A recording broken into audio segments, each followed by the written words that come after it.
Mr. Panda lived in a small and beautiful cottage house of his own. It was a sunny day and he decided to go out for a stroll.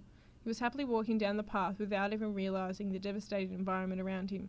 He passed by a pond and met a penguin. The penguin was balancing on a small lump of ice, looking distressed and afraid. Mr. Panda was curious why the penguin would be doing a balancing act and asked him what had happened. Hello? Said Mr. Panda. Oh, hello, said the penguin, trying not to slip. Why are you balancing like that? I thought you liked to swim. The penguin replied, my home has been destroyed because the climate is changing. The weather is hot and my icebergs are melting.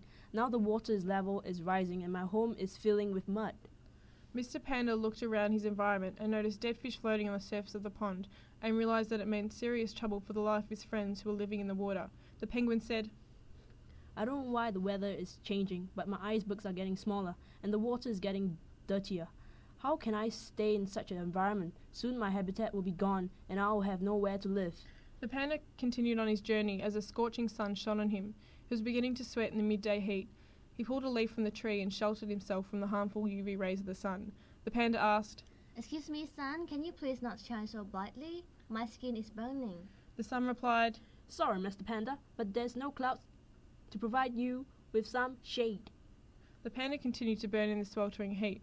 He dragged his feet through the heat and walked down the path. As he walked towards a park, he noticed all the trees had been chopped down. The panda was shocked at the sad sight. He looked around and saw a tree crying and walked up to the tree and asked him what had happened to his home. The panda said to the tree, Why have you been cut down? Who has done this to you? The tree sobbed back, My family and friends have been killed. I'm so angry and so sad. Tears continued to flow and trickle down the trunk of the tree. There, tree, the sun is bright. All we need some rain and your family can grow back. Soon after, strong wind came and clouds started to gather together above, covering the sun and shading the land. The panda said, Look like it's my rain now. I think you are in luck. The clouds began to accumulate with water vapours and started to get heavy in the sky. Downpour came and the panda ran for shelter under a tree. I don't want it to rain on me. My fur will get wet. Screamed the panda through the noise of the heavy rain.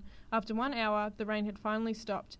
Everything seemed to change. The trees began to sprout new leaves. The pond was cleaned out and the water was now crystal clear. The sun was shining, the rainbow was out, and the environment looked healthy and happy again.